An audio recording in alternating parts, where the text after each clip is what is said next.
Geralmente, quando escrevo um romance, não vou nunca com uma ideia prévia. Essa vontade de sacrificar a um suposto rigor de conteúdo as invenções puramente formais. A arte, quando reflete uma sociedade, não a reflete de uma maneira passiva. A realidade não há, a realidade inventa-se. De forma que eu estava interessado numa arte que fosse uma arma. Aviso à navegação. Este é o podcast do Museu do Neorrealismo.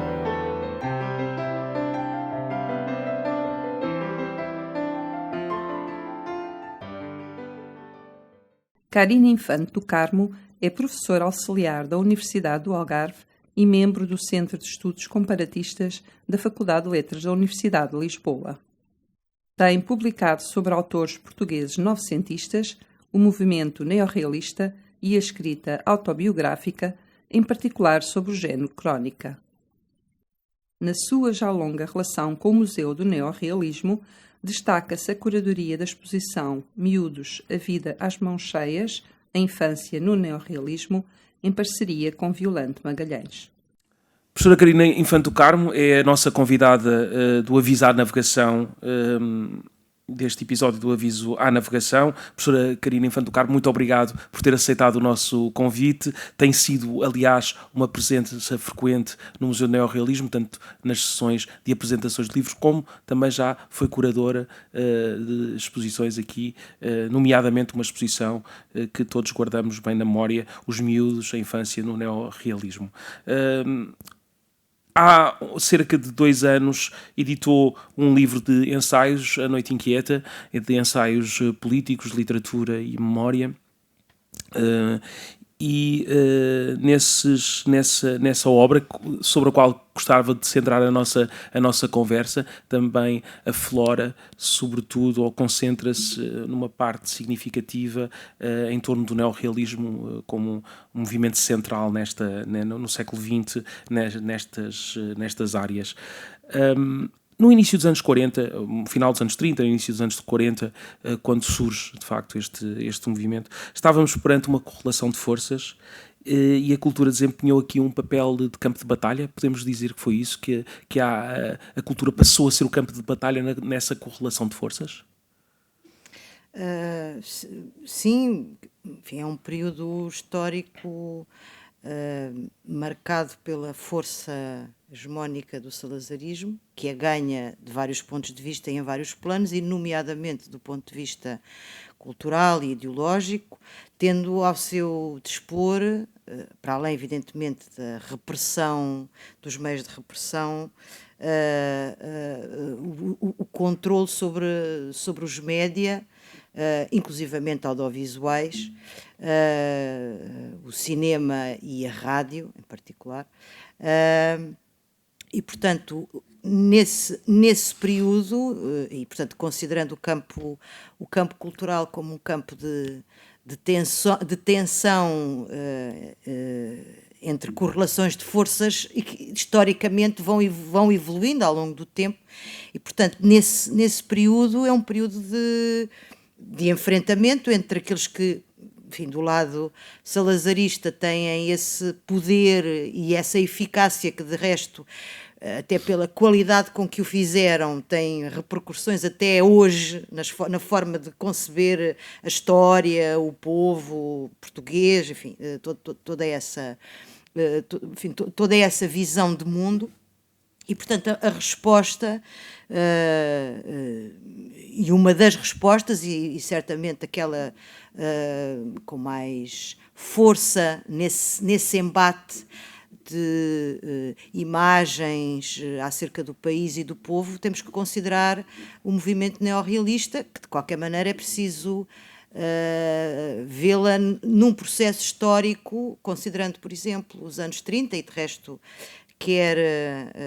António Pedro Pita, quer Luís Augusto Costa Dias, fizeram trabalhos em conjunto e separadamente em que sublinharam o papel da imprensa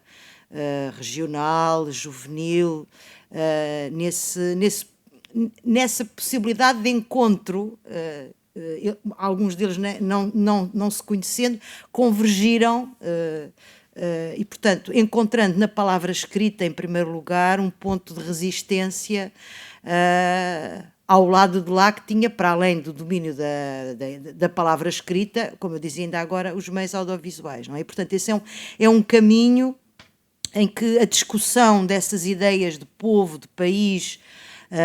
e até de império, enfim, que será uma questão talvez mais tardia neste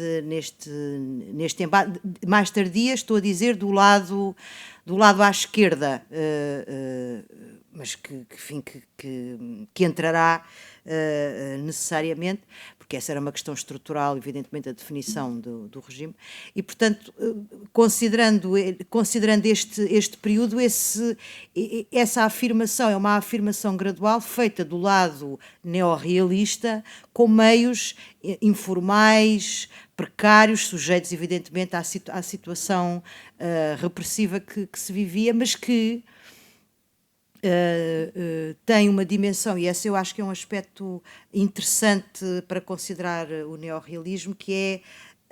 a da Constituição, não sendo única, e aqui é preciso também, enfim, falar ou assinalar outros que não neorrealistas, mas, enfim, centrando-nos delas, de ser um fenómeno cultural e não estritamente literário, embora a literatura seja um coração fundamental dessa afirmação, mas também noutras dimensões artísticas e, sobretudo, promovendo uma sociabilidades de resistência e, portanto, da leitura e, portanto, da palavra escrita, inclusivamente do ponto de vista performativo, terem relevância desde a primeira hora. E aí estou a pensar, nomeadamente, num texto e numa figura fundadora, como é o caso do Bento Jus Caraça e da sua Conferência à Cultura Integral, de 1933, que tem esse lado também performativo da palavra escrita, da conferência, do recital, nomeadamente, serem formas de afirmação e, portanto, historicamente, esse embate, gradualmente e apesar de tudo, ir dando força e consistência ao movimento e, portanto, na sua diversidade, constituído um polo fundamental de contra-hegemonia. A professora diz a certa altura que o neorrealismo, que a cultura, na verdade, não o neorrealismo em si, a cultura em si, fala na cultura como um sucedâneo do debate político, é diferente de ser um mero instrumento, ou seja, como é que conseguimos distinguir estas duas coisas? A cultura enquanto um instrumento meramente, não é uma coisa meramente instrumental, e ser um sucedâneo do debate político. Que distinção é esta que faz aqui? Enfim, quando se fala nomeadamente em neorrealismo, muitas vezes se insiste, infelizmente até hoje, que as produções artísticas, nomeadamente na literatura, são meros sucedâneos da política e da transmissão de mensagens políticas. A verdade é que, enfim, se considerarmos a vivência social do ponto de vista ideológico e do debate ideológico, e é nesse plano, e bem compreendido por parte dos neorrealistas, que o enfrentamento se dá também desse ponto de vista e que dentro dele, a cultura e dentro dele ainda mais a arte, são lugares de reflexão, de imaginação acerca do mundo e onde necessariamente as diferentes maneiras de o conceber são testadas, pensadas, e, portanto, é um lugar ele próprio de tensão ideológica e política. E política num sentido largo e mais apertado, no sentido largo, até porque política tem no seu étimo a ideia de polis e, portanto, a ideia de cidade, a ideia comunitária. E, portanto, a cultura e as artes, nomeadamente, têm esse lugar fundamental de construção do imaginário. Portanto, é natural que ela seja, e num contexto histórico como é este, que tem, embora, enfim, já antes, e portanto isto é um processo que não começa aqui, naturalmente, considerando a autonomia relativa da arte, enfim, esse é um processo histórico que antecede o século XX, mas que naquele contexto dá aos intelectuais e aos artistas um lugar fundamental nesse lugar, sendo que, evidentemente, houve quem nesta constelação, eu aqui usarei uma metáfora que me é cara e que é, para mim, essencial para compreender o neorrealismo. Nesta constelação vamos encontrar matizes e vozes que serão mais atreitas a considerar a arte como um instrumento eficaz para chegar às massas. E, portanto, como é evidente, podemos encontrar formulações deste tipo em alguma crítica do campo neorrealista, podemos dizer assim, nomeadamente no seu período de gênese e na sua continuidade, mas considerando, enfim, eu estou a considerar na base do que outros já disseram, com enorme fundamento, que é considerar o neorrealismo como uma constelação e, portanto, considerá-lo na sua diversidade polémica, de encontrarmos então outras formulações, como por exemplo a do Mário Dionísio, por exemplo, podia buscar outros exemplos, mas ele será um excelente exemplo, da capacidade da arte de alargar as possibilidades do real, nunca esquecendo, e aliás a formação dele não será exatamente esta, mas não andará longe, de que o sentido revolucionário que a arte pode ter nunca pode esquecer a oficina.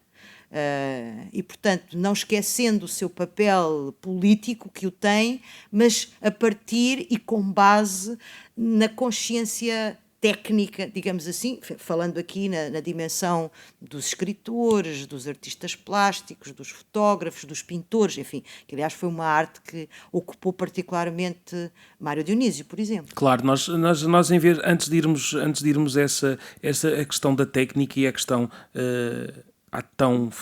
à famosa disputa entre a polémica entre a forma e o conteúdo, já que já foi tão abordada, gostava aqui só de pegar nessa ideia e perguntar-lhe se o neorrealismo é um movimento que vive das suas conflitualidades, ou seja, mais do que uma ideia sólida sobre aquilo que vai ser, determinística, ele cresceu dentro da conflitualidade. Eu tenho que juntar, depois volto atrás, Sim. tenho que juntar uma outra palavra que é fundamental para compreender o neorrealismo, que é a amizade. Mas vou voltar atrás, sim. Não é? Vou só desenvolver isto e depois retomo a questão da conflitualidade, porque é muito perceptível, e aliás até depois do momento, estou a pensar depois dos anos 60, em que, digamos que o conjunto de projetos em comum deixa de ter tanta presença como teve até à altura, e projetos interartísticos, estou-me a lembrar,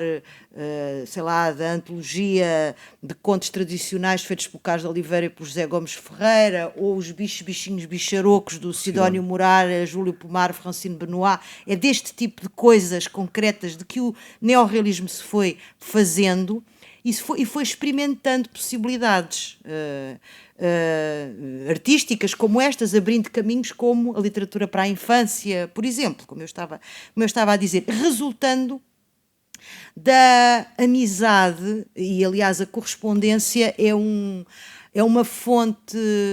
não só a correspondência, enfim, os textos autobiográficos, testemunhais de vários destes protagonistas, de como em condições adversas o encontro, as férias passadas em comum, e em alguns casos a pertença militante, enfim, à organização clandestina do Partido Comunista, mas não forçoso, porque alguns deles não foram, ou só foram tardiamente, ou nunca foram, ou foram e deixaram de ser. Enfim, temos essas diversidades e, portanto, há esta questão que eu acho muito interessante porque delas resultaram muitos frutos e, portanto, eu acho que como na dimensão humana temos que considerar as duas e, portanto, também a da conflitualidade, até podemos, e enfim, o caso Margarida Loza, aliás, sublinhou isso, irresolvida até aos anos 50 de que meios usar e até para quem se estava a escrever. E, portanto, é uma questão que desde o princípio, que evidentemente tem um ponto culminante num contexto histórico particularmente duro, complexo, o final dos anos 40 e os primeiros anos dos anos 50, mas é uma questão que atravessa o neorrealismo e que lhe dá a riqueza e, portanto, vê-lo apenas do prisma do conflito é ignorar a outra dimensão que eu referi, e do conflito eu se calhar até gostaria mais de dizer da polémica, dificultada, claro está, por uma situação que é a da censura. São polémicas, isto comparando com outras situações históricas no século XIX e aí já até no século XX, em períodos de relativa liberdade de expressão. Portanto, é um contexto difícil que torna mais complicado, inclusivamente, a formulação mais clara de determinados conceitos e, portanto, dificultando o enfrentar de argumentos, não é? Mas ainda assim, nessa diversidade, que no fundo não é apenas estritamente sobre a arte, mas também no que se entende por marxismo, e as coisas, aliás, estão ligadas e que têm a ver, inclusive, falando até em marxismo, numa questão, enfim, que não é exatamente o meu campo de trabalho, a da filosofia política, embora a convoque forçosamente, mas até do ponto de vista histórico, por exemplo, a divulgação mais tardia e determinada pela Segunda Guerra Mundial e de textos mais tardios, de textos inclusivamente de Marx e da sua apreensão e de outros marxistas, não é?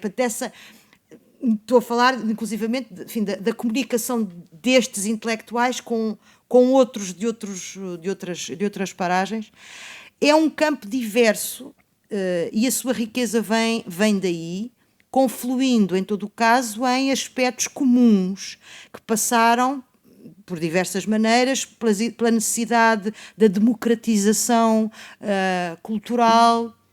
por uma ideia, uma vontade de representação, de indagação do país, justamente em alternativa e a enfrentar a poderosíssima máquina salazarista, e de que, enfim, este museu e a sua riqueza patrimonial é testemunho disso, dessas múltiplas formas de pensar o mundo e o artista, e portanto a polémica ou a conflitualidade é também uma riqueza que evidentemente também correspondeu a feridas, a desgostos, enfim, como acontece com a vida humana, enfim,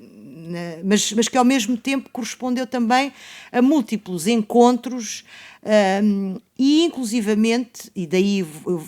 gostar daquela imagem que usei ainda agora, constelação, porque se nós podemos encontrar uma série de nomes e de figuras que são esteios, às vezes até interartísticos, estou a pensar, por exemplo, no papel que o Alves Rodol tem no ciclo do arroz, não sendo ele um artista plástico, o papel que ele tem no despoltar desse projeto tão interessante como é o ciclo do arroz, não é? E, portanto, desta capacidade de, na multiplicidade de dificuldades que tinham, da quantidade de coisas que fizeram durante bastante tempo, podemos dizer. Enfim, eu, embora não ignore continuações seguintes, e retomando a ideia da constelação,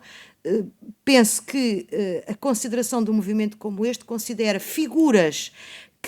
com as quais digamos que este grupo mais ativo e mais constante, que podemos identificar como neorrealistas, e que na materialização de um livro, de um projeto musical, congregaram nomes que estão na órbita do neorrealismo, e depois até para a consideração do que vem depois, que já não poderemos já não chamar neorrealista, mas que é comunicante com, não é? Há aqui uma questão que fica também dentro destas... ou que decorre daquilo que está a dizer, que há aqui um contraste, ou parece haver aqui um contraste com uma certa ideia de ortodoxia do movimento, muito ligada a uma espécie de doutrinação. Isto tem que ver muito com uma certa caricatura que se faz do neorrealismo ainda hoje, mas naquele período também houve muito essa caricatura. De onde é que acha que nasce essa ideia e onde é que isto contrasta, de facto, como é que nós podemos realçar esse contraste e mostrar a grande riqueza que vem da arte do neorrealismo? Pois, a identificação inclusivamente do neorrealismo como uma escola, partindo de um pressuposto que, nomeadamente textos críticos publicados nos anos 30, num período de formação e gênese do neorrealismo, e depois a partir daí as obras, podemos considerar a partir de Guy Belch, em 39, como sendo uma espécie de ilustração de um formato previsto à partida. Ora, não foi isso que aconteceu. Aliás, há uma conhecida epígrafe dos Guy Belch, que é, em regra, mal lida, acho eu, que é aquela, eu até trouxe a nota porque não a sei de cor: este romance não pretende ficar na literatura como obra de arte, quer ser, antes de tudo, um documentário humano fixado no ribatejo. Depois disso, será o que os outros entenderem. E, normalmente, e é habitual ler-se, ou tem sido habitual ler-se isto como um descaso do Redol em relação à arte, à verdadeira arte. E a verdade é que eu, na sequência de outros, estou-me a lembrar, nomeadamente, do ensaio de Manuel Guzmão, embora já outros o tivessem dito, mas estou-me a lembrar, nomeadamente, de um ensaio recente sobre neorrealismo, que é justamente outra coisa, que é a ideia da humildade. Este romance não pretende ficar na literatura, não é recusar sê-lo, mas é saber que há um caminho para o fazer. Aliás, em relação a Redol, há um relato que o Mário Dionísio conta e que é emocionante e que mostra, por exemplo, em relação a Redol, essa noção do caminho que tinha que fazer e que, de resto, o prefácio em 65 a Guy Belch revela-o, não é? De quem tem a noção do caminho que tem que se fazer, mas que justamente nesse testemunho de Mário Dionísio ele contar algo de emocionante. O Mário Dionísio foi sempre muito exigente com todos e nomeadamente com a obra de Redol, e apontou críticas constantes em relação à obra de Redol. E quando sai o Barranco de Cegues em 61, publica um texto tratando o livro como fruto sazonado, e o Redol disse: escrevi toda a vida para que o Mário Dionísio dissesse isto. Aliás, regresso àquela ideia da amizade e a ideia, não exatamente do conflito, mas da exigência, que aliás não era exclusiva do Mário Dionísio. Estou a pensar no Mário Sacramento, por exemplo. E, portanto, da amizade contemplar inclusivamente isto que eu acabei de referir, não é? Claro que esta epígrafe levar-nos-ia a outras questões. Perguntava-me ainda agora de onde é que vem este preconceito em relação ao neorrealismo. Nesta epígrafe, por exemplo, há aqui uma outra questão que eu acho interessantíssima e que o neorrealismo é muito importante para considerar uma questão mais vasta, quer na literatura e nas artes portuguesas, quer até do ponto de vista transnacional, que é uma outra dimensão interessante e a desenvolver em relação ao neorrealismo, que é esta ideia do documentário humano. Aliás, volto a ele porque, enfim, a minha voz faz-se dos diálogos que fui, inclusive por leitura, que fui estabelecendo com outros, e há um interlocutor que eu tenho que referir muitas vezes, que é o professor António Pedro Pita, e que, no prefácio que ele escreve à obra do Eduardo Lourenço, Sentido e Forma da Poesia Neorrealista, há uma formulação dele em relação ao neorrealismo que é fazer literatura nos limites ou nas fronteiras da literatura. A ideia do documental que gerou e ainda gera reação no reconhecimento da valia estética do neorrealismo, ignorando uma questão que inclusivamente é relevante do ponto de vista contextual, em dimensões múltiplas deste mesmo tempo, marcado pelo impacto do registro fonográfico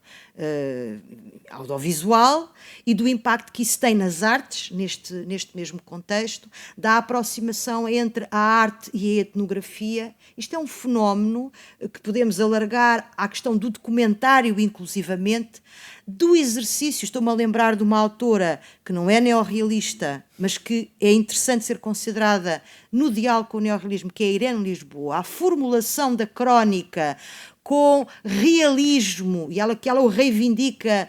no seu exercício e na sua prática e na sua busca, ou o próprio, voltando a Guy Bells, nomeadamente, como aliás ele próprio define, com esse exercício de ir aos lugares e fazer literatura com base no documental. Portanto, uma das origens, agora para não me dispersar na resposta, uma das origens deste preconceito, há origens várias e múltiplas que evidentemente têm a ver com combates e enfrentamentos ideológicos que atravessaram e atravessam a nossa sociedade. E, portanto, não sendo apenas e só o marxismo não é o único, mas é um esteio fundamental para a compreensão do neorrealismo, e, portanto, é um corpo de discursos, o marxismo, que aliás tem tempos e evoluções várias, antes do neorrealismo, durante e até aos dias de hoje, motivando essa discussão, essa reação e até, enfim, os tempos que correm, aliás, evidenciam à sociedade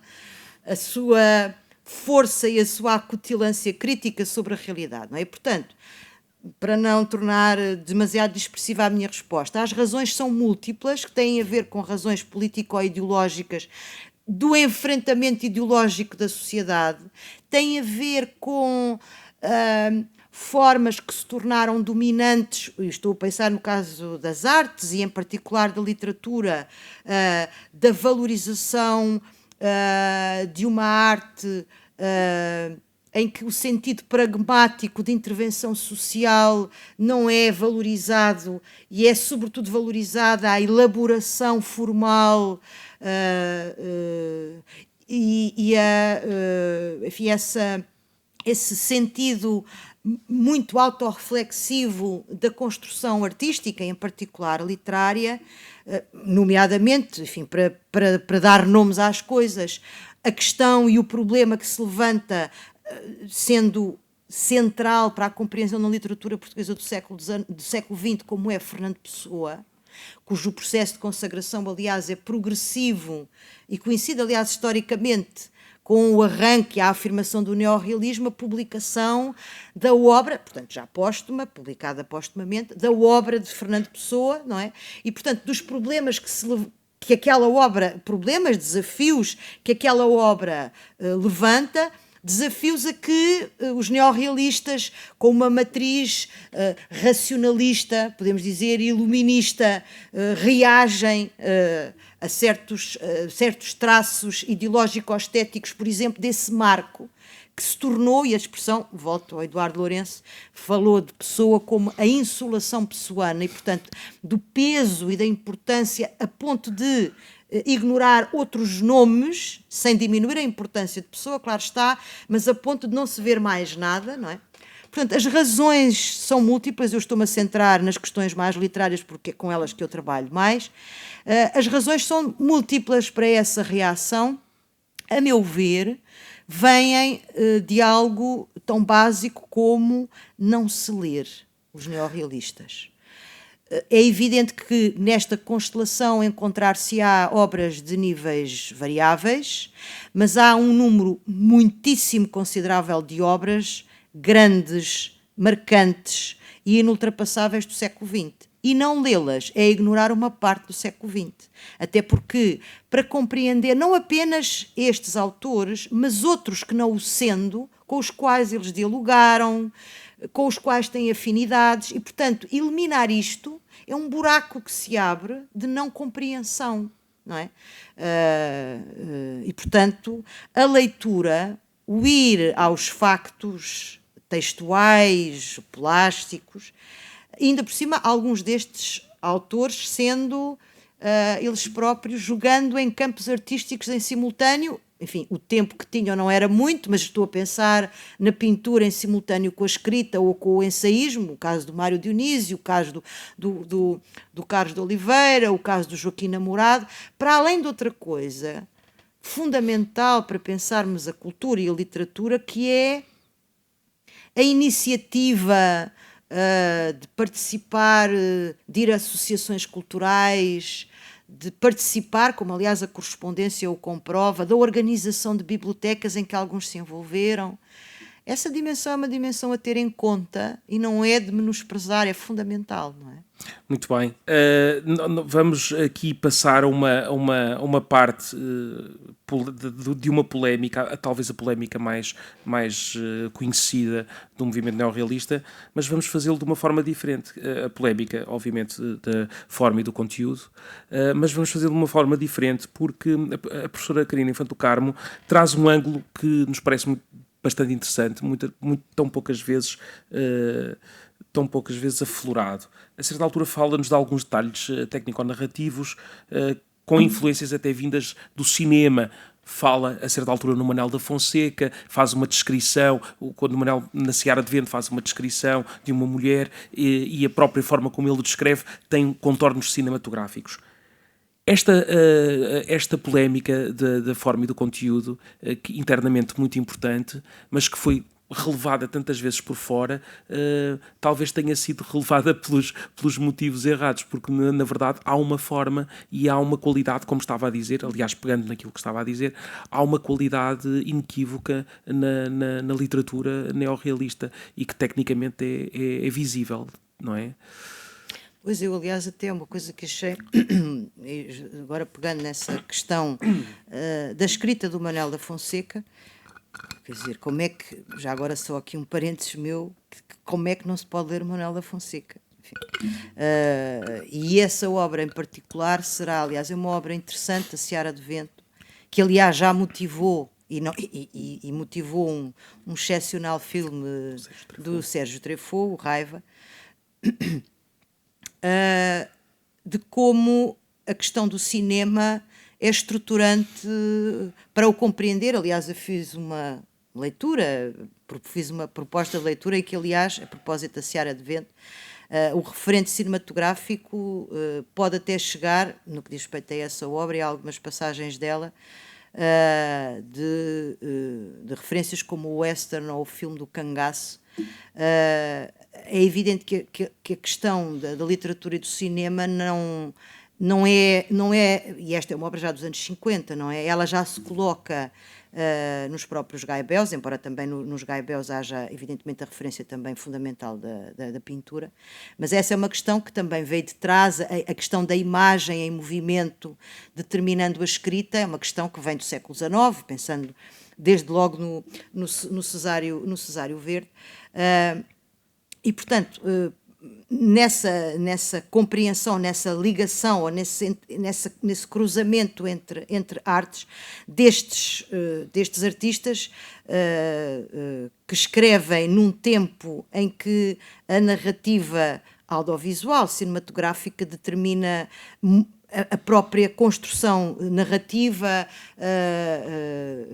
e portanto não estou a dizer que os neorrealistas inventaram, eles seguem nessa sequência,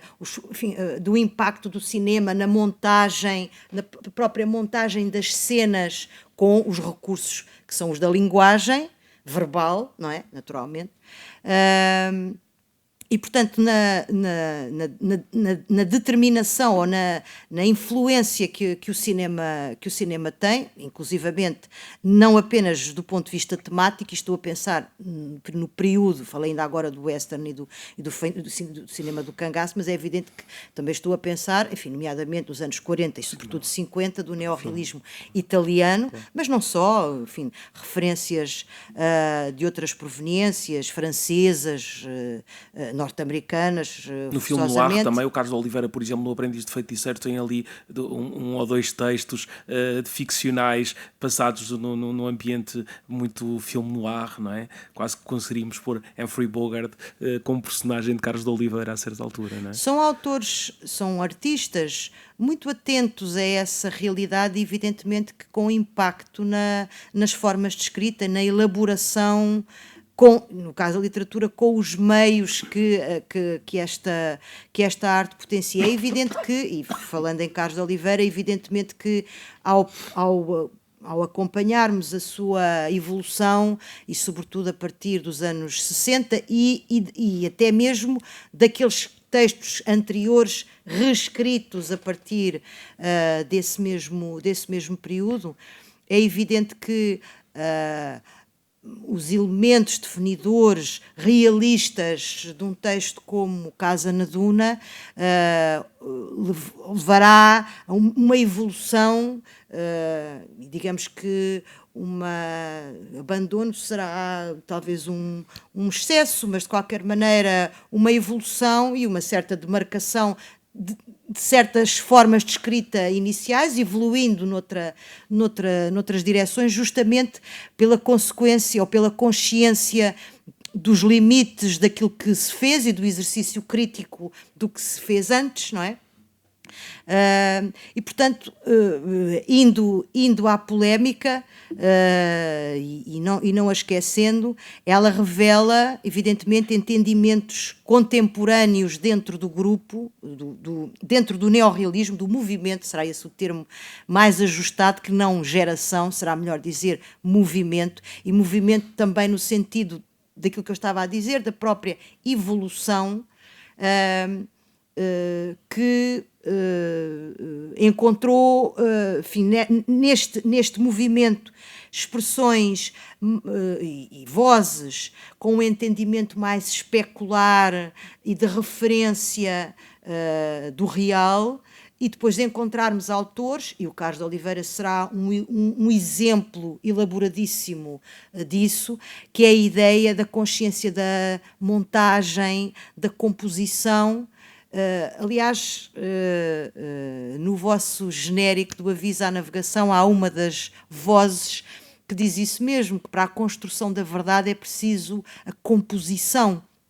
E aquele título, A Paleta e o Mundo, acaba por ser a consciência, e aqui, mais uma vez, estou aqui a fazer citações, eu hoje estou muito...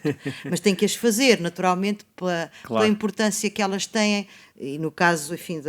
de uma dos vossos podcasts, a entrevista ao professor António Petricita, dele sublinhar, enfim, coisa que já tinha feito nos seus próprios escritos, daquela metáfora significar a consciência da oficina a modelar, melhor dizendo, as construções ou as composições do real, porque de toda a maneira o interesse, a observação sobre o mundo, sobre a história, o devir histórico, esse está lá sempre, falando em Carlos de Oliveira, até ao fim. Aliás, até é interessante, já quem o tenha sublinhado, por exemplo,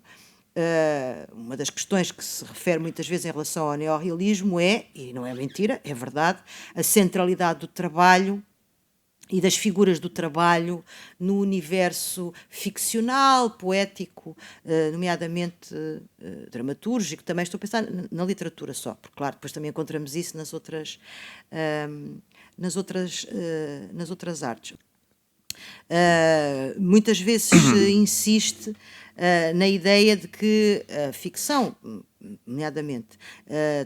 insiste na ficção neorrealista em figuras do trabalho, o que é verdade, mas se for observar com atenção, no caso da obra de Manuel da Fonseca, de Carlos de Oliveira, do próprio Alves Redol, encontramos figuras que não são desse estrato social, são proprietários, normalmente em decadência. Aliás, isso até mereceu uma crítica da parte de Mário Sacramento, por um lado, e do Oscar Lopes, por outro, essa insistência nessas figuras consideradas como passadas, não é? Mas, para não perder o fio à meada, curiosamente, e portanto na Casa na Duna é esse o caso, os pequenos burgueses, uma abelha na chuva, e Finisterra, enfim, num outro contexto posterior, naturalmente, e é curioso que, por exemplo, no caso de Carlos de Oliveira, há a figura dos camponeses, que estão presentes também nesses romances, tem uma evidência e uma força tão grande nos livros mais tardios da obra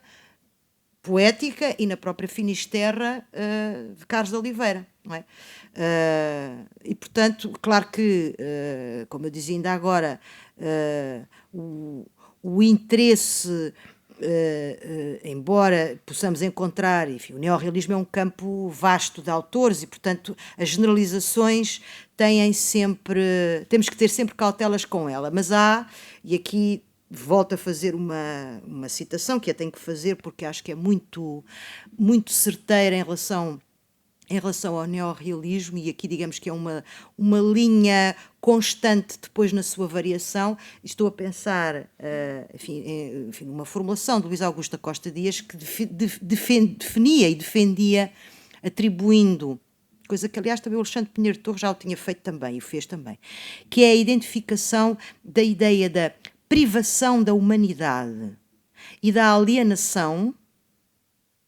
e da necessidade da consciência como elementos definidores do que é o neorrealismo. E que muitas das personagens, estou a pensar no caso da ficção, são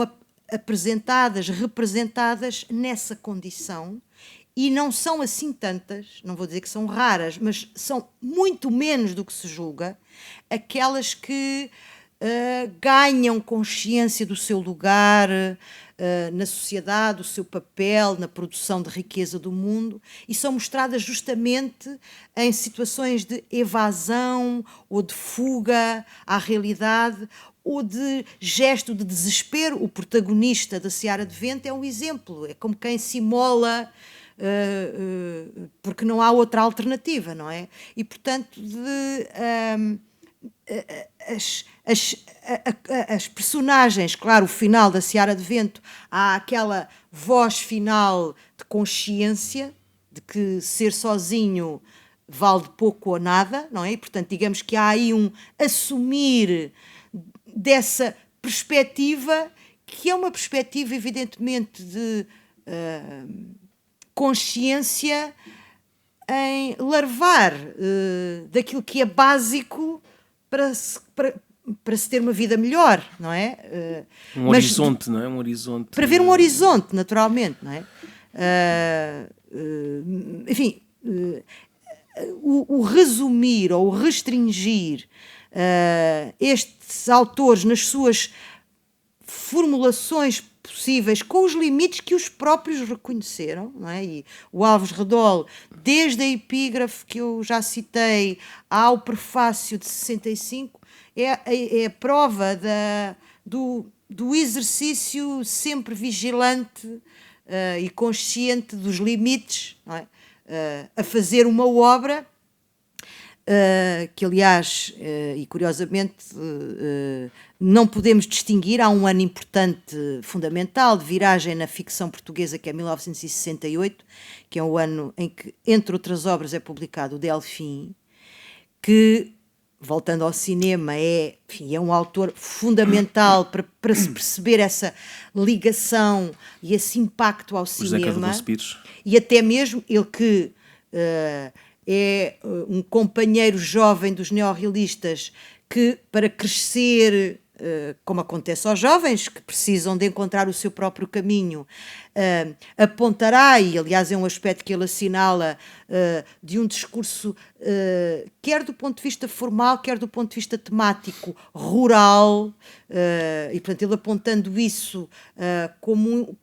um marco do qual ele se demarca. Aliás, quando ele escreve, assinala outros nomes que são importantes para ele no sentido de uma urbanização da escrita, urbanização no sentido da aproximação ao universo urbano.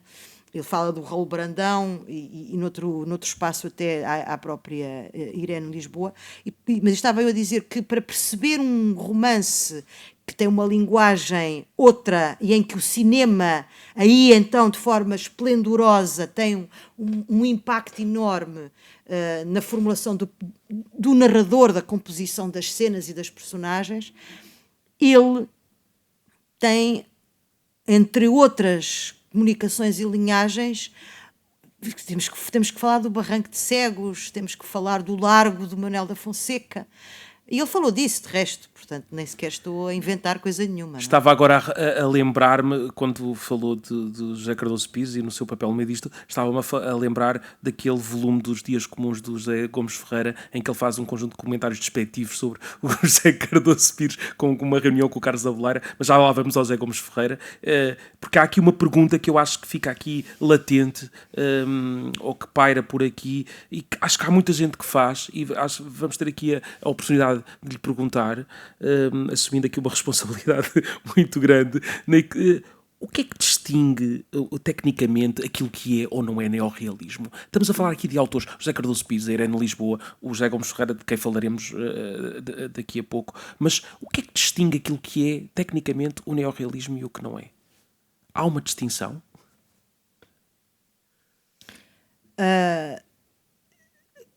Se eu respondesse e se dissesse que há um traço único de definição, estaria a alinhar com algo de que eu ainda agora me demarquei, que é a ideia de escola. Há questões, e aliás, falando do José Gomes Ferreira, não me vou desenvolver muito, mas há uma questão interessante que é o José Gomes Ferreira, mais velho, 20 anos que os neorrealistas, na sua maioria, a certa altura encontra-os, eles que são mais jovens do que ele, e quer ser neorrealista, e o Mário Dionísio sempre com muita cautela, que aliás prefaciou livros, inclusivamente, escreveu sobre o José Gomes Ferreira, dizia que havia traços que, enfim, que não seria correto assinalá-lo enquanto neorrealista, não é? Há questões, como eu disse ainda agora, que eu estava a referir, digamos que temáticas, e do ponto de vista formal, vamos lá ver, os neorrealistas, falando no caso da literatura, são determinantes para a consagração, desenvolvimento, já vou encontrar outra palavra melhor, do romance nos meados do século XX. Há um momento maior do romance português, que é, enfim, associado evidentemente ao Eça de Queiroz, e temos a prosa, enfim, na sua definição mais fragmentária, tem nomes maiores que não podemos esquecer.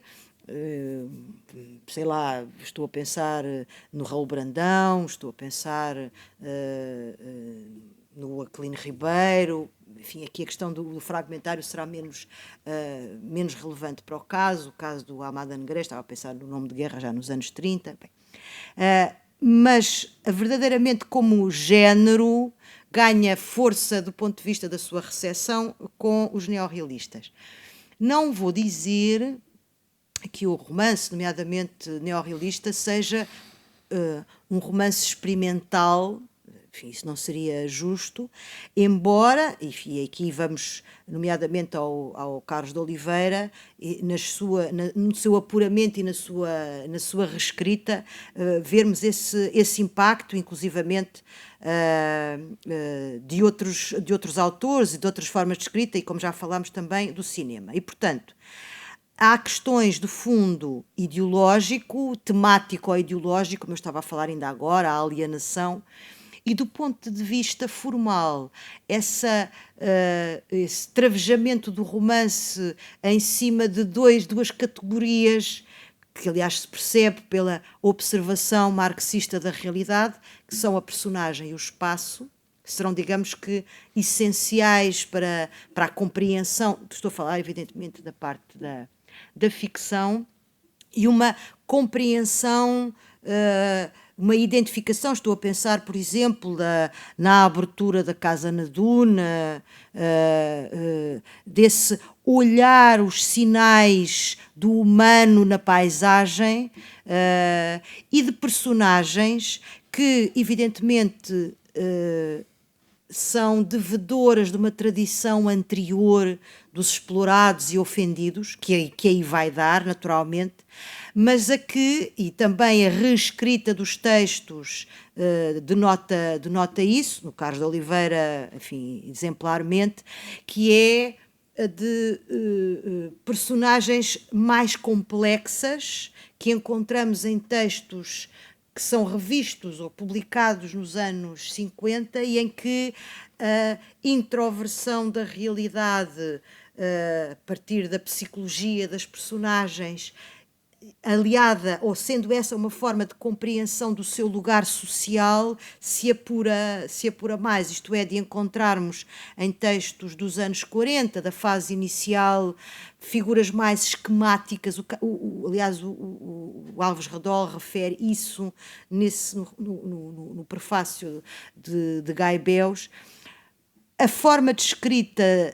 neorrealista é herdeira devedora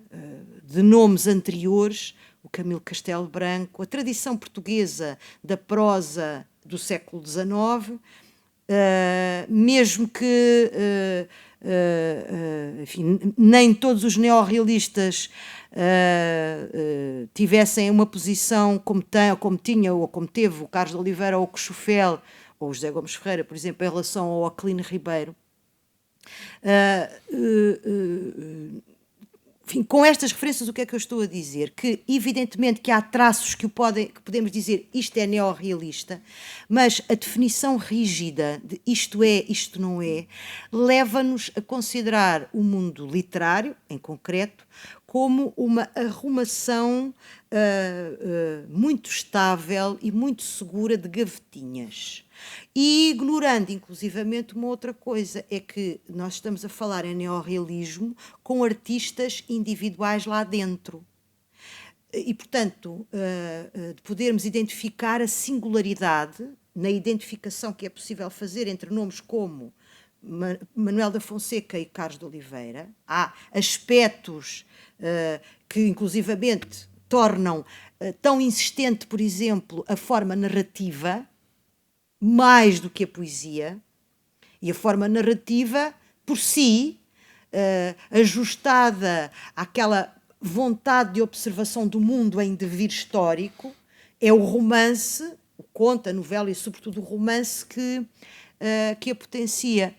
E, portanto, há coisas há traços que serão comuns do ponto de vista ideológico ou temático, mas também da singularidade, não apenas geográfica, porque, aliás, há aqui geografias sentimentais particulares, do Alentejo, do Ribatejo, da Gândara, da zona do vinho do Porto, enfim, cobre o território nacional, enfim, de autores que falam de outras paragens, mas estas são, digamos que as mais singulares. E, portanto, do ponto de vista estritamente formal, há traços que identificam os neorrealistas, mas que permitem também encontrar pontos de contacto com autores que não sendo marxistas, que não trabalhando de forma tão intensa um tema como o da alienação, são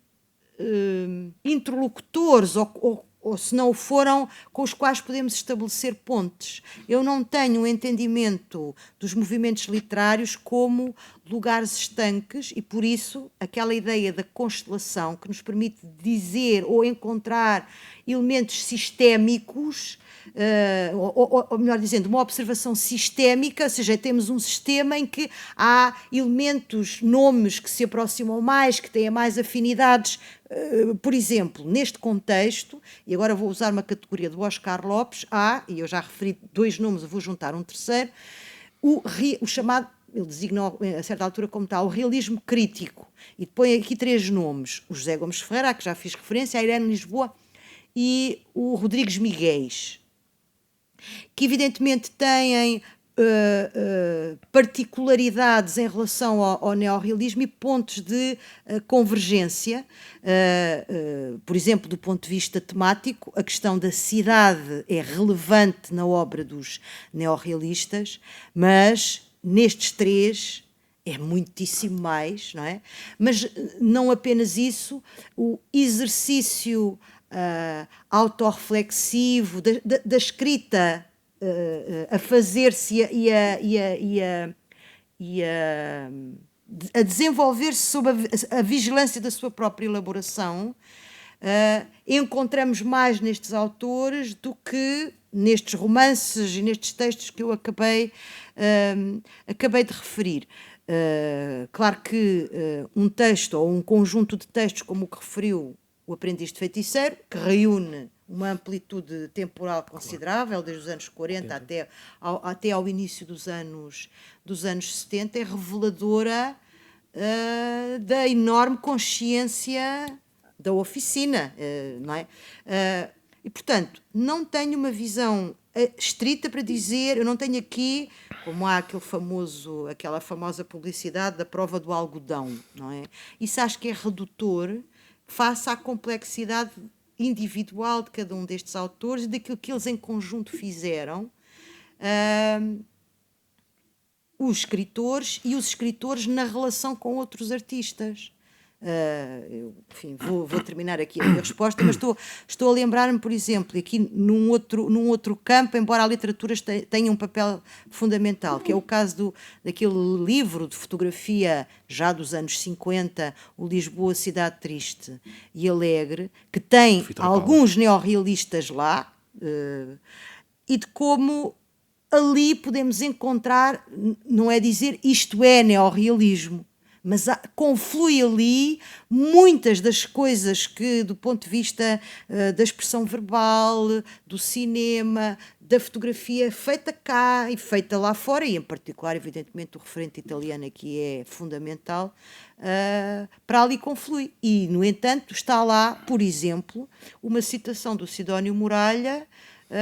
de um dos seus livros primeiros, justamente do Novo Cancioneiro, não é? Que é uma coleção, e o projeto de coleção é revelador da ideia de grupo, de diversidade à partida. Deixa-nos aqui um conjunto de pistas muito importantes sobre a desmistificação das caricaturas feitas à volta, sobretudo nessa questão do coletivo, não é? Do que é um coletivo e as singularidades depois dentro desse coletivo, que nem sempre são encaradas. Muitas destas pistas podemos encontrá-las em A Noite Inquieta, uma edição da Lumos que saiu em 2021, se não estou em erro. Falou-nos aqui de uma questão com a qual não poderíamos deixar passar, que tem a ver com uma área à qual se dedicou, um autor à qual se dedicou uma parte significativa da sua investigação, do seu estudo, do seu trabalho, que é José Gomes Ferreira, essa figura tão próxima dos neorrealistas e ao mesmo tempo que nunca foi assim uma parte integrante. Mas qual é, afinal, o papel de José Gomes Ferreira, um homem nascido em 1900, um homem que atravessa praticamente as duas metades do século XX? Qual é o papel deste homem nesta realidade cultural portuguesa? Eu faço só uma precisão, embora tenha razão no que disse. Em relação ao livro A Noite Inquieta, ele tem a data de 2020, enfim, por questões editoriais, mas, enfim, este livro acaba por ser lançado em 2021, aliás, num contexto pandémico e, portanto, de divulgação editorial mais dificultada. Em relação ao José Gomes Ferreira, e aliás uma parte deste livro é a ele dedicado, mas enfim, este livro reúne ensaios desde 2013 até 2020 e, portanto, digamos que é uma continuidade no meu trabalho e que tem, enfim, a minha atenção em relação ao José Gomes Ferreira já vem de trás, mas que neste livro os ensaios que publiquei em revistas ou até mesmo no espaço do próprio museu, em colóquios nos quais participei, a reflexão acerca dele é justamente partindo daquela ideia da constelação neorrealista à qual ele pertence, sendo ele um autor fortemente marcado pela memória literária e histórica do século XIX, mas ao mesmo tempo inclusivamente, e isso é também importante referir, porque é um homem também ligado ao cinema, um homem ligado à música, um homem marcado pela cultura modernista, e a sua escrita participa dessa mesma afirmação modernista, e que no encontro com os neorrealistas, mais novos do que ele, encontrará afinidade, amizade, possibilidade de publicações. Aliás, ele publica nos anos 20 enfim, poesia que ele não renega, mas que considera juvenil, e digamos que a sua segunda vida, não é? Publicando ele ao longo dos anos 30, por exemplo, na revista Presença, não só, mas também a publicação do seu ciclo de livros de poesia, que tem numeração, poesia 1, 2, 3, por aí afora,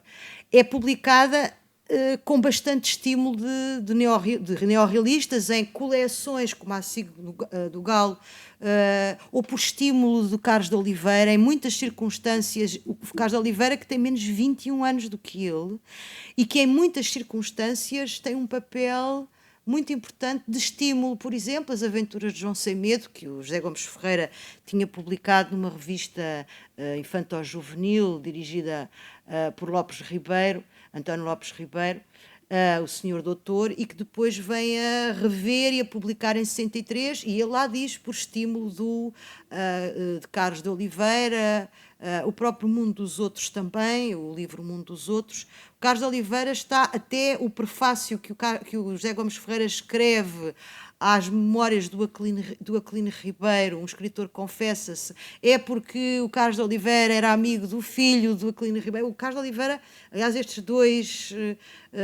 amigos tiveram este acompanhamento, e aliás o Carlos de Oliveira, que escreve um dos textos mais luminosos, enfim, que está integrado no Aprendiz de Feiticeiro, justamente dedicado ao José Gomes Ferreira. E, portanto, é um encontro, um convívio a do José Gomes Ferreira, e eu próprio, na Memória das Palavras, enfim, publicado em 65, depois o livro tem edições já posteriores ao 25 de Abril, aliás, uma revista em 79, falará um pouco mais abertamente disso, da evolução das leituras, inclusivamente marxistas, do próprio José Gomes Ferreira. Eu, enfim, direi, é uma figura, é um chamado compagnon de route, que aliás tem um papel, entre outros, interessante, porque alguns ecos, por exemplo, da polémica interna de que falávamos ainda agora, encontramos num livro já de 66, A Imitação dos Dias, em que se percebe, evidentemente, o lado ao qual pertence o José Gomes Ferreira, com uma concepção que valoriza, evidentemente, a oficina literária e, portanto, afrontando vozes particularmente rígidas no seu entendimento nessa mesma polémica. Estou a pensar numa pessoa que depois se tornou particularmente hostil ao neorrealismo, como é o caso do António José Saraiva, e que na correspondência trocada entre o José Gomes Ferreira e o João José Cochofel há ecos disso e, portanto, das dores dessa polémica e que vai repercutir na própria obra, enfim, nos diários, os dias comuns, eles começam a ser publicados a partir já nos anos 60 e, portanto, num outro contexto. Mas, curiosamente, na altura em que, já nos anos 60, o José Gomes Ferreira, uma altura em que ele, aliás, começa a ser premiado e reconhecido enquanto escritor, enfim, ganhando prémios nesse contexto, nomeadamente a Sociedade Portuguesa de Escritores, tem uma definição interessante acerca do neorrealismo que me inspirou, nomeadamente também, ele a certa altura nessa entrevista, eu posso ler muito rapidamente, tem uma concepção, ele diz isto mesmo, que o neorrealismo é um movimento e claro, aí está o diálogo com o Mário Dionísio e com, enfim, estes seus companheiros mais jovens é determinante também para o seu próprio entendimento sobre o neorrealismo e equaciona-o na relação com as correntes modernas da literatura portuguesa de então. Ele, aliás, até fala assim: a célula inicial do novo cancioneiro, já por si dizer clássica, os estetas da esperança sem estética, os neorromânticos panfletários, os evidentes medíocres, os realistas, os satíricos, os poetas militantes, os surrealistas que transferiram a superrealidade para o futuro e até os neorrealistas que se ignoram, pois que não há poetas depois de 1940, até que se julgam reacionários mágicos, que não crescessem à sombra da ilusão da poesia que quer transformar o mundo e abalou as raízes filosóficas da poesia tradicional portuguesa. Em resumo, um movimento tão rico que as escolas em que se divide já se degladiam, combatem, insultam, arranham, mordem. É uma visão bastante alargada do seu entendimento neorrealista. Ele depois até põe lá no meio os poetas militantes, portanto está a inserir-se no meio dele, mas fazendo uma coisa, e portanto esta citação acaba por juntar correntes várias e até apontar uma questão que tem sido muito pouco tratada e que evidentemente tem que ser tratada com cautela, mas que por sistema é ilidida como uma não questão e ela é uma questão a ser tratada. Gostava muito de eu poder participar nisso, enfim, não só eu, que é o reequacionar, por exemplo, das relações entre o neorrealismo e o surrealismo. Normalmente é elidida a questão, enfim, evidentemente que há declarações do próprio Mário Cesarini e poemas do Mário Cesarini que vão um bocado nesse sentido, mas a questão é demasiado complexa e desafiante para poder ser arrumada como tantas vezes tem sido. E o José Gomes Ferreira, nesta citação, dá aqui uma dimensão, digamos que de registro e reflexão. Ele não é um teórico do neorrealismo, mas sendo um autor que privilegia o registro autobiográfico, traz à tona em textos ou em declarações, neste caso até uma entrevista, não é? À Seara Nova, traz à tona uma capacidade de reflexão, ele que tem, digamos que um recuo em relação enfim, às iniciativas neorrealistas e, portanto, acompanhantes, tem uma capacidade de observação e um recuo que vem de ser mais velho, de ter outra vivência. Aliás, os comentários feitos ali nos dias comuns, quando se sentam todos em casa dele, o Abeleira, o Carlos de Oliveira, o próprio Luís Amaro, editor da altura na Colóquio de Letras e na Portugália, essa ideia de observador é muito permanente. A experiência que ele traz de trás é muito relevante para isso, ou seja, a sua presença naquela parte inicial, convulsões do início do século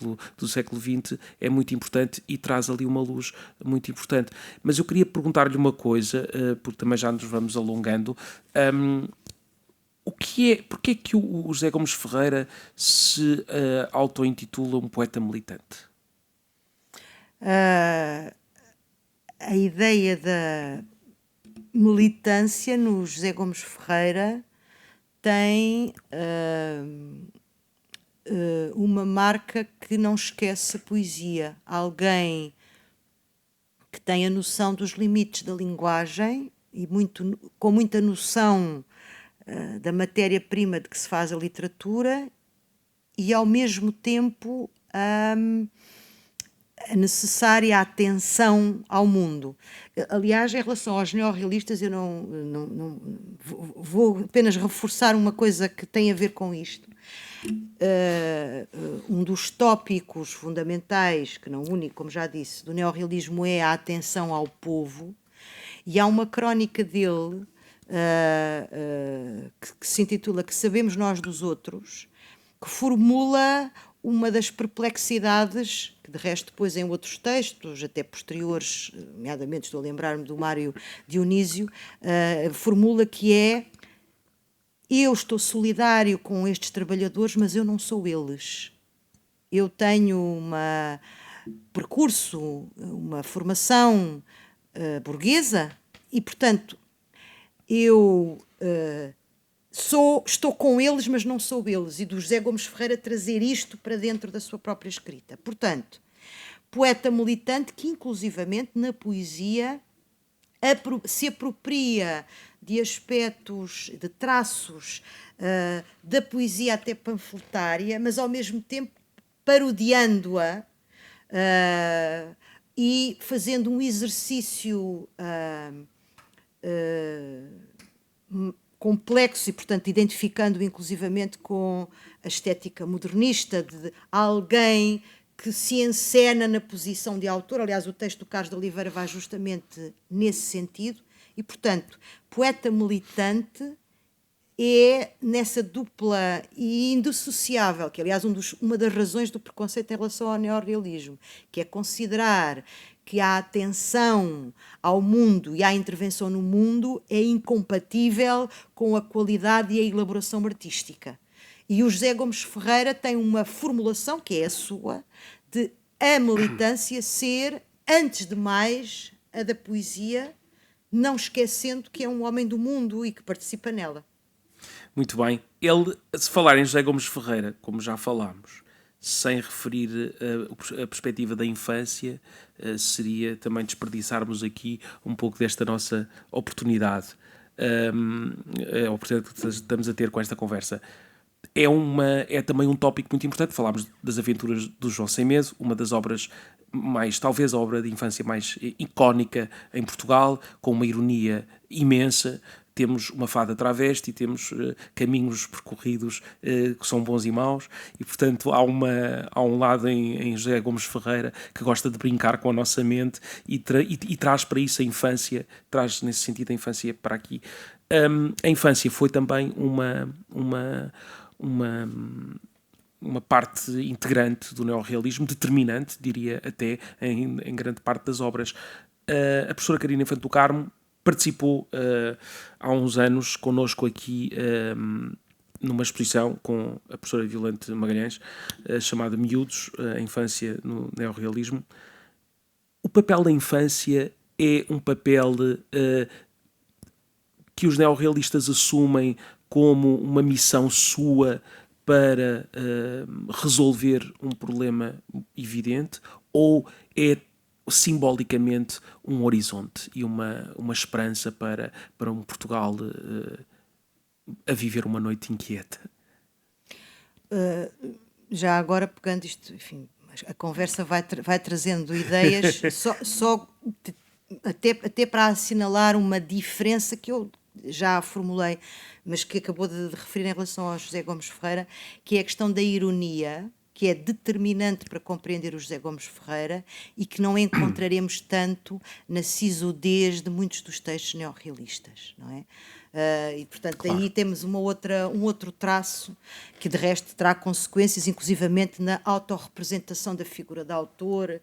como eu disse, desdobrada, estilhaçada por essa ironia. No que diz respeito à infância,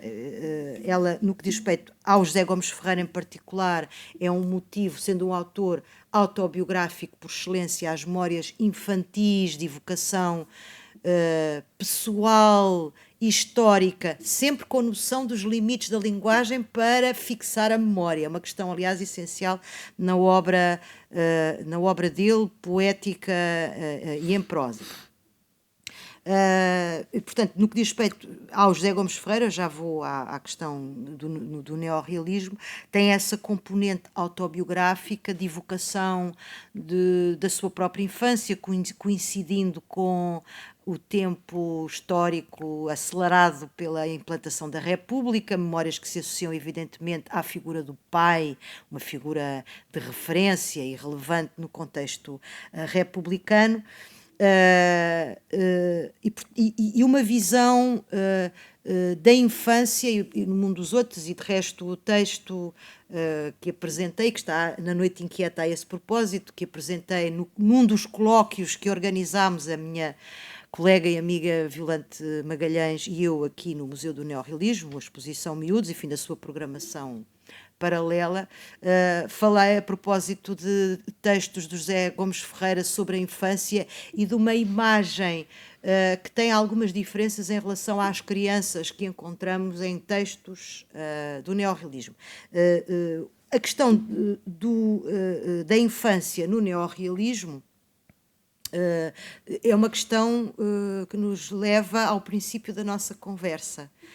Ou seja, é, digamos que, dos polos temáticos mais centrais da disputa ideológica deste período e que transcende o neorrealismo, porque a questão da infância nós vamos encontrá-la nos neorrealistas, mas vamos encontrar em Branquinho da Fonseca, em Aquilino Ribeiro, em Miguel Torga, enfim, muitos mais autores, a Irene Lisboa, já falei dela, e, portanto, é uma questão mais vasta, que poderá ser sintetizada da seguinte maneira: há, desde o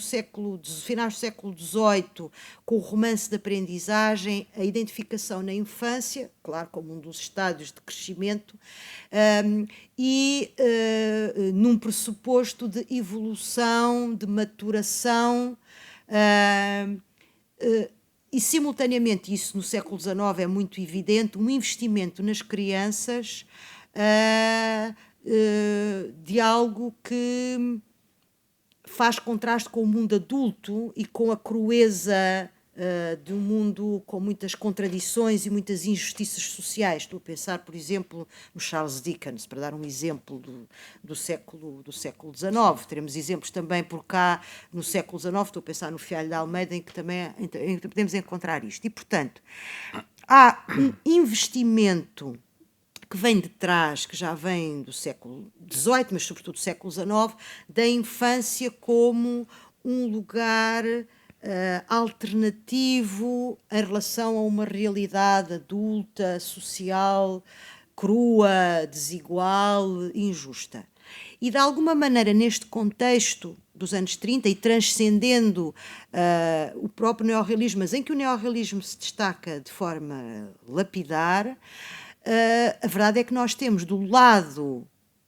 salazarista um enorme investimento também na figura infantil e juvenil. Não é? Na ideia de infância que, por exemplo, está protagonizada nas organizações, sobretudo juvenis, da mocidade portuguesa, e, claro, é preciso não esquecer da própria reorganização da própria escola, né, que é daqueles atos estruturais dos anos 30, não é? E, portanto, é um dos, digamos que a figura da criança é altamente disputada nos seus significados. Isto não apenas acontece em Portugal, temos que considerar isto, mas, enfim, vamos agora centrar-nos aqui. E, portanto, aquele enfrentamento de que falávamos ainda agora, este é um dos exemplos mais fortes. E, por exemplo, para falar de um autor que depois se vem a demarcar do neorrealismo, mas que é importante para ser considerado neste aspecto, que é o caso do Virgílio Ferreira. A Manhã Submersa é um exemplo que, tal como de outra maneira, sob a forma de herói coletivo, como são os esteiros, são dois bons exemplos, podia falar de outros, mas, por exemplo, no caso da Manhã Submersa, aquele lugar que é o seminário é uma grande metáfora, para além de outras coisas, não vamos simplificar o significado e a leitura que aquele romance potencia. aquele seminário castrador de que só há saída quando o protagonista se mutila, é uma grande metáfora de uma vivência social nossa, desse mesmo tempo. Não é? E, portanto, claro, voltando àquele tema da alienação, num texto como Os Esteiros, nós temos uma dupla alienação, porque são figuras alienadas porque exploradas enquanto trabalhadores e alienadas da sua própria infância. Como, aliás, aquela dedicatória tão conhecida dos Esteiros, daqueles meninos que nunca foram crianças, não é? E a própria frase final, não é? Que nos encaminha para aí, mas que nos dá também um horizonte da procura de Pedro, não é? Do pai de Mas Gaitinhas, também, não é? como ainda agora disse, são figuras que estão em crescimento, que têm a potência toda, têm a vida, mesmo que coagida, mesmo que limitada, são esperança. E, portanto, para quem olha para a história como um devir em que as forças que nela intervêm, enfim, têm o seu papel transformador e até emancipador, a criança tem essa potência metafórica muito evidente e muito forte, não é? Nós estamos praticamente a terminar, mas não queria também deixar de lhe fazer uma questão sobre um dos capítulos que dedica ao Jornal Magazine Mulher, para falarmos aqui um pouco em modo de encerramento do papel da mulher no movimento neorrealista. Porque temos aqui, creio que, três partes importantes. A mulher como autora neorrealista, a mulher como protagonista do romance neorrealista. Estava-me a lembrar, por exemplo, como falámos há pouco, da Abelha na Chuva e do Carlos de Oliveira. Aliás, a própria presença da mulher de Carlos de Oliveira em Aprendiz de Feiticeiro, de Ângela, ou Finisterra, também com aquelas duas personagens, mas para além de Carlos de Oliveira, muitas mais, certamente, que existem. E depois também a mulher como mediadora na parte da imprensa, e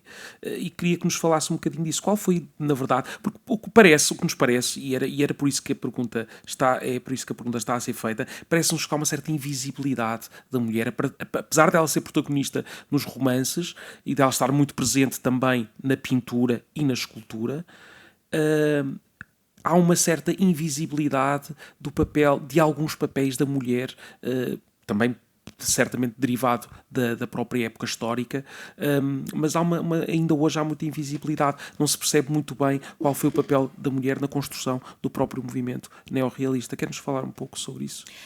Pois, os nomes que tenho estado aqui a enunciar sistematicamente são masculinos, não é? Estes protagonistas são masculinos. Eu com esse estudo que fiz dessa publicação, enfim, dos anos 50, o Jornal Magazine da Mulher, nele descobri, ou pelo menos tornou-se mais forte a ideia, que aliás resultou, é uma consequência da exposição Miúdos. É no seu decurso que acabei por fazer essa mesma pesquisa, porque justamente para a elaboração desta exposição, volto atrás, mas até porque ela estava aqui presente, o Jornal Magazine de alguma maneira estava aqui presente na própria exposição. A importância para os quais os neorrealistas contribuem para o próprio crescimento da literatura para a infância e juventude, tem protagonistas femininos aqui a considerar, quer do ponto de vista da criação, quer do ponto de vista da sua divulgação.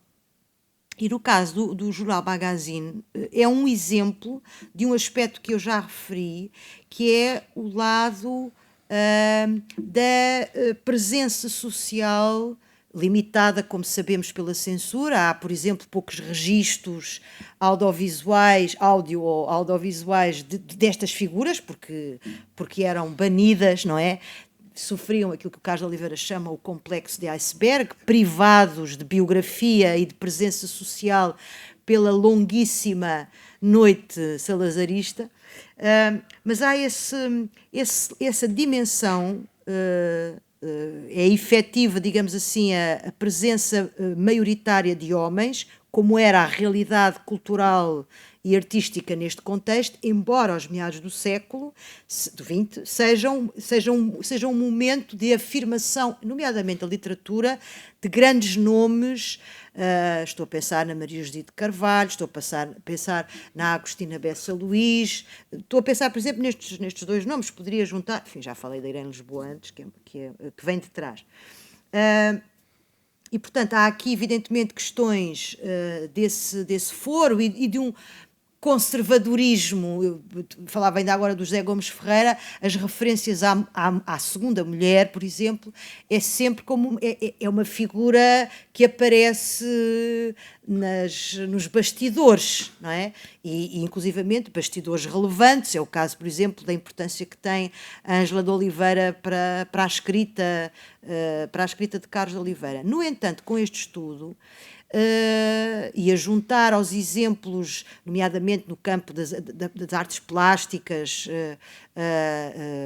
ou da intervenção política e literária, estou a pensar, por exemplo, no caso da Maria Lamas, que é uma figura que não podemos esquecer neste contexto, esta publicação comprova algo que é um traço transversal ao neorrealismo, que é o seu lado o protagonista do intelectual como mediador cultural. E disso não ser menor no projeto neorrealista, que tinha como fim, como eu dizia ainda agora, a democratização cultural. E nesta publicação, que tem um destinatário burguês, forçosamente, e que tem um referente que se vê na publicidade, nos artigos sobre lavores e moda, mas pelo meio há também um germinar de uma outra presença das mulheres na sociedade e das próprias artistas. Estou-me a lembrar, por exemplo, de uma entrevista, tal como é feita ao Mário Diniz, é uma feita à Maria Keil, por exemplo, não é? E, portanto, para o neorrealismo, e até à data os estudos sobre o neorrealismo têm-se centrado em homens, porque de facto é um movimento em grande medida masculino, mas a presença das mulheres faz-se, por exemplo, deste ponto de vista, enquanto mediadoras, e, por exemplo, a diretora a Lília da Fonseca é um exemplo disso mesmo. Há outros nomes a que podia juntar, desta dimensão de intelectual mediador ser essencial para percebermos o neorrealismo e, portanto, ao considerar esta categoria, feminiza-se um bocado o neorrealismo. Aliás, a própria Margarida Tengarrinha, que também tem uma participação em publicações. Sobre a qual eu também escrevo. Não é? E depois, mesmo dentro no seio do Partido Comunista Português, vai fazer a voz às camaradas com outras militantes do PCP, onde também abordam essa questão. E, portanto, acha que esse percurso é um percurso que precisa de ser, é um dos percursos que precisa de ser estudado daqui para a frente, que merece essa atenção. Acho que deve ser, e há um caminho para fazer. Acho que é um aspecto a ser considerado, porque abre campo e enriquece a visão que temos, nomeadamente aquela que, por exemplo, o Museu do Neorrealismo conta a propósito do neorrealismo, enfim, por exemplo, não é? E quem diz o museu que tem tido um papel fundamental na revisão e no enriquecimento, ainda por força, porque esse tem sido o trabalho do museu, inclusivamente valorizando, e inclusivamente nessa exposição a presença também de artistas mulheres estava lá, e portanto esse caminho de nomes femininos está a ser feito desde há bastante tempo pelo próprio museu, e ainda mais no impacto público e nas vozes que trabalham as artes do século XX, a consideração também dessa dimensão para compreender o neorrealismo e o seu papel no século XX. Professora Carina Infante do Carmo, foi um gosto tê-la connosco no Aviso à Navegação. Esperamos contar consigo também mais vezes aqui no nosso museu. Muito obrigado. O prazer foi meu. Obrigada eu. Aviso à Navegação é o podcast do Museu do Neorrealismo. Produção de Fernando Marques, Helena Seita, Inês Ferreira e Jorge Carvalho.